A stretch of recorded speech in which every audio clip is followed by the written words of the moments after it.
சந்தியா ஜானகி சீரியல்ல இப்போ ஒரு அட்டகாசமான எபிசோட் வந்திருக்குன்னே சொல்லலாம். வேற லெவல்ல மாஸா இருந்துச்சு. கடைசி நொடியில வந்து வித்யாவ வந்து கூட்டிட்டு வந்து நிப்பாட்டுறாங்க. அவங்க எல்லா உண்மையும் போட்டு உடைக்கிறாங்க. வேற லெவல்ல மாஸா இருந்துச்சுன்னே சொல்லலாம். மிஸ் பண்ணாம ஃபுல் வீடியோவும் கேளுங்க.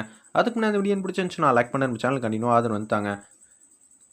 நம்ம கதிர் வந்து மாசா வந்து என்ட்ரி வந்து குடுக்குறாங்க வீட்ல. எங்கடா போனேன்னு சொல்லி மணி வந்து கேட்குறாங்க அந்த இடத்துல. இல்ல முக்கியமான வேலையா இருந்துச்சு. அத வந்து முடிச்சுட்டு வர தான் போனேன். போன காரியம் நல்லபடியா நடந்துச்சா? சூப்பரா நடந்துச்சு சித்தப்பா அப்படின்னு சொல்லிட்டு வீட்டுக்குள்ள வந்தோனே, கார்த்தி வந்து வருவாங்கன்னு எக்ஸ்பெக்ட் பண்ணி நம்ம தனா வந்து லைட்டா திரும்பி பார்க்குறாங்க. பார்த்தா அந்த இடத்துல வந்து கதிர் வரத பார்த்தோனே வந்து கடுப்பாயி செமையா வந்து முறைக்கிறாங்க. இவன் இந்த கல்யாணத்த மட்டும் நிப்பாட்டுனா அவ்வளதான். இவன நான் உண்டு இல்லன்னு ஆக்குவேங்கிற மாரி தான் உச்சகட்ட கோவத்துல வந்து தனா வந்து இருக்காங்க.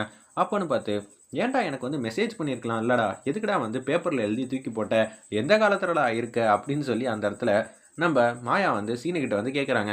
உன் அழகுல நான் மயங்கிட்டேனா மாயா? அதனால தான் என்ன செய்யணும், எது செய்யணும்னு சுத்தமா வந்து தெரியல. அந்த காலத்துக்கே போயிட்டேங்கிற மாரி காமெடி பண்ணிட்டு இருக்கிறப்ப, கரெக்ட்டா வந்துடுறாங்க நம்ம கதிரு. சீனுகிட்டயும் மாயாகிட்டயும் பேசுறாங்க. இந்த கல்யாணம் வந்து நடக்கிறதுக்குள்ள நீ வந்துட்டியே! அப்படின்னு சொல்றாங்க அந்த இடத்துல. நம்ம மாயா, இவன் வராம இந்த ஃபங்ஷன் வந்து நல்லபடியா நடத்தி வைக்கலான்னு தான் நான் யோசிச்சு வச்சிருந்தேன். என்ன இவன் வந்துட்டாங்கிற மாரி யோசிக்கிறாங்க அந்த இடத்துல.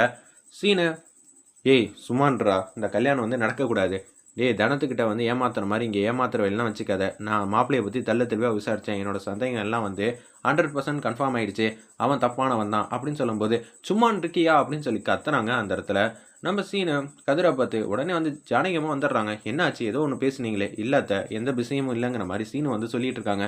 இல்ல கதிர் ஏதோ பேசிட்டு இருக்கான். நீ என்னடா சொல்லி சமாளிச்சுக்கிட்டு இருக்க? அத்த இவன் ஏதாவது வந்து லூசுத்தனமா வந்து சொல்லுவான். அதெல்லாம் வந்து நீங்க நம்பாதீங்க அப்படின்னு சொல்றாங்க அந்த இடத்துல. நம்ம சீனு, அத்த நான் உங்ககிட்ட எப்பயும் வந்து பொய் சொல்ல மாட்டேன்னு உங்களுக்கு நம்பிக்கை இருக்கா இல்லையா? தெரியும்டா. என்னடா திடீர்னு இப்படியெல்லாம் பேசிட்டு இருக்க? உங்ககிட்ட கொஞ்சம் தனியா பேசணும். மொட்டை மாடிக்கு வாங்க அத்த அப்படின்னு சொல்லும்போது, மொட்டை மாடிக்கு வந்து போறாங்க. சீனுவும் மாயாவும் கீழ தான் இருக்காங்க. மாயா வந்து சொல்றாங்க, கதிர் என்ன சொல்றான்னு நம்மளும் வந்து காது குடுத்து கேட்கணும். இது தனாவோட வாழ்க்கை சமாச்சாரம் பிரச்சனை. இன்னொன்னு ஜானகி அம்மா நம்பாமயே இருக்கணும்ல. சரி வா போலான்னு சொல்லிட்டு மாடிக்கு வந்து போறாங்க அந்த இடத்துல. நம்ம சீனுவும் மாயாவும், கதிர் சொல்றதெல்லாம் தப்பா அநியாயமா பேசாத. அத்த இந்த கல்யாணமே நடக்கக்கூடாது. மாப்பிள வந்து தப்பான பையன் அப்படின்னு சொல்றாங்க. என்னது மாப்பிள தப்பான பையனா? என்ன சொல்லிட்டு இருக்கடா? அப்படின்னு சொல்லி மாயா வந்து திருப்பியும் கிண்டல் அடிச்சு பேசலல்ல. நான் சீரியஸா வந்து பேசிட்டு இருக்கேன். நீங்க என்ன காமெடி பண்ணிட்டு இருக்கீங்க? நான் உண்மையா தான் சொல்றேன். காமெடியாலாம் சொல்லல. மாப்பிள வந்து ஒரு பொண்ணோட வாழ்க்கையிலே வந்து விளையாட பார்த்துருக்கான் அப்படின்னு சொல்லும்போது, ஏய் நீ இப்படியெல்லாம் பேசாத. கார்த்திய பத்தி எங்க எல்லாருக்கும் நல்லாவே தெரியும். தனத்துக்காக எவ்வளோலாம் வந்து விட்டு கொடுத்துருக்காரு தெரியுமா? தனம் ஜெயிக்கணுங்கிற ஒரே மோட்டிவ்க்காக அவர் ஏகப்பட்ட விஷயத்தெல்லாம் விட்டு கொடுத்து ரகுராம் மீறியே வந்து ஜெயிக்கலாம் வச்சிருக்காரு தெரியுமா? அப்படின்னு சொல்லி அந்த இடத்துல ஜானகி, நம்ம சீனு, மாயா எல்லாரும் பேசும்போது, நல்லவன் வேஷத்துல இருந்தா எத்தனை நாளைக்கு இருக்க முடியும்? அவனாலலாம் இருக்க முடியாதுங்கிற மாரி தான் சொல்றாங்க அந்த இடத்துல. நம்ம கதிரு, நான் சொல்றத நம்ப மாட்டீங்களே! இன்னும் கூடிய சீக்கிரத்துல திவ்யாங்கிற ஒரு பொண்ணு வருவா. அவ எல்லா உண்மையும் போட்டு உடைப்பா. என்ன பார்த்தா என்ன உங்களுக்கு என்ன நக்கலா தெரியுதா? தனாவ என்ன மீறி யாரும் வந்து கிட்ட நெருங்க கூட நெருங்க முடியாது. ஏன்னா, அவ வாழ்க்கை எனக்கு ரொம்பவே முக்கியம். அத்தை, மாமா மூஞ்சில எப்போதும் சந்தோஷம் தான் இருக்கும்னு நெனைக்கிறேன். இந்த கல்யாணம் மட்டும் நடந்துச்சு. அதுக்கப்புறம் மிகப்பெரிய பிரச்சனையா வந்து ஆயிடும். அப்படின்னு சொல்லிட்டு அவங்க மட்டும் கோச்சிட்டு போறாங்க. இவன் ஆரம்பத்துலேருந்து தனாவோட வாழ்க்கையில வந்து விளையாடணுன்னே வந்து பார்த்துக்கிட்டு இருக்கான். இவன் கார்த்திக் மேல வந்து பழி போடுற மாரி தான் பேசுறான். இந்த விஷயத்தெல்லாம் நம்பாதீங்கங்கிற மாரி தான் ஜானகி கிட்ட வந்து சொல்றாங்க. சீனுவும் மாயாவும், அப்படியா சொல்ற? விளையாட்டுக்கு பண்றானா? விளையாட்டு வினையாயிட போகுதுடா. எனக்கு பயமா இருக்குடா.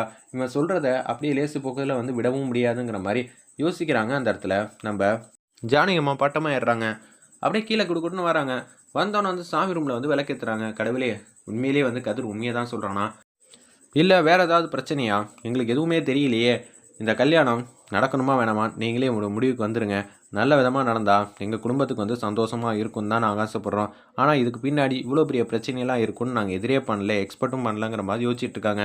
அப்பன்னு பார்த்து கார்த்தி வந்து வராங்க. கார்த்தி வந்தோனே வந்து வாசல்லயே வந்து என்ட்ரி வந்து குடுக்குறாங்க. நம்ப கதிரு வேற லெவல்ல இருந்துச்சுன்னே சொல்லலாம். செம்மையா வந்து மொறச்சுக்கிட்டு இருக்காங்க அந்த இடத்துல. கூடிய சீக்கிரம் வந்து திவ்யா வரதாண்டா போறா. உங்க முகத்திரையெல்லாம் கிழிக்க தான் போறாங்கன்னு அதிரடியா வந்து யோசிச்சுட்டு இருக்காங்க அந்த இடத்துல. நம்ப கதிரு அப்பன்னு பார்த்து செம்மையா வந்து முறைக்கிறாங்க. இந்த பக்கம் இருக்கிற வில்லன் கேங்கும். அந்த இடத்துல புவனேஸ்வரி அண்ணன், புவனேஸ்வரி, கார்த்திலேருந்து அப்படியே மணிலேருந்து எல்லாரும் வந்ததை பார்த்தோன்னே அப்படியே சிரிச்ச முகமா வந்து பேசுகிறாங்க. இன்னும் எவ்வளோ நேரம் தான் உங்களுக்கு ராஜயோக மரியாதைன்னு நானும் பார்க்குறேன். கூடிய சீக்கிரம் இந்த குடும்பமே உங்கள் எல்லாரையும் வந்து அடித்து துரத்துங்கிற மாதிரி சொல்லும்போதே ஆட்டோவில் வந்து வித்யா வந்து வந்துக்கிட்டே இருக்காங்க. ஆட்டோவுக்கு முன்னாடி ஒரு பெரிய கார் வந்து நிற்கிது. அப்பன்னு பார்த்து டிரைவரை வந்து டிஷும் டிஷும் பண்ணிட்டு திவ்யாவை அவங்க வந்து கூட்டிகிட்டு போகிறாங்க அந்த இடத்துல. அப்படியே கூட்டிகிட்டு போய்கிட்டே இருக்காங்க. இந்த விஷயம் வந்து நம்ம கார்த்திக் கேங்குக்கு வந்து எல்லாருக்கும் தெரிஞ்சிச்சு. உடனே வந்து க்யூட்டாக அழகாக வந்து பேசுகிறாங்க தனத்துக்கிட்ட. தனம் உன் மேலே ஒரு சின்னதாக ஒரு பிரச்சனை இருக்குது, என்னன்னு தெரியுமா? ஒரு குறை இருக்குது. என்ன சொல்கிறீங்க? குறையா? எதை நான் மிஸ் பண்ண சொல்லுங்கள். நம்ம தானே வந்து கேட்குறாங்க. உடனே வந்து சொல்கிறாங்க, எல்லாமே வந்து பர்ஃபெக்டாக தான் ரெடி பண்ணியிருக்கேன், ஆனால் திஷ்டி போட்டு வைக்கவே இல்லையே. என்னது திஷ்டி போட்டா?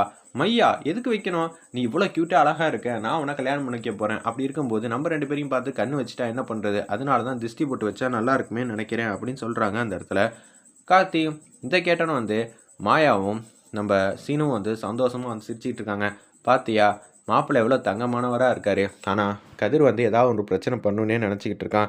நம்மக்கிட்ட பேசுகிற விதம் வேற, தனத்துக்கிட்ட வம்புழுத்தான். சரி, முறை பொண்ணுங்கிறனால இப்படியெல்லாம் பேசிகிட்டு இருக்கான்னு கூட ரைட்டு விடு, பேசக்கூடாது, பேசுனான்னு கூட எடுத்துக்கலாம். ஆனால் ஜானகி முன்னாடி வந்து பேசுனானா அவன் சொல்கிறத விளையாட்டுத்தனமாகவும் ஏற்றுக்க முடியல. கார்த்தி பார்த்தியா எவ்வளோ சிரிச்ச முகமாக வந்து இருக்காப்புல.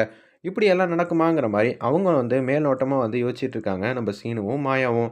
அப்போன்னு பார்த்து, டேய் கதிரு, என்னடா தந்திரமான முறையில் ஏகப்பட்ட திட்டம்லாம் போட்டிருக்க போல இருக்கு அப்படின்னு சொல்லி கார்த்தி வந்து நக்கலா வந்து கதிர்கிட்ட கேட்குறாங்க. ஓ, உனக்கு எல்லா விஷயமும் தெரியும்ல? ஆமாண்டா, எல்லா விஷயமும் எனக்கு தெரியும்டா, உன்னால் எதுவும் கிழிக்க முடியாதுன்னு அந்த இடத்துல கதிர் வந்து பேசுகிறாங்க. ஓ, ஒரு பொண்ணு வரப்போகிறா, என் முகத்திலேயே கிழிக்க போகிறான்னு தான் நினச்சிக்கிட்டு இருக்க.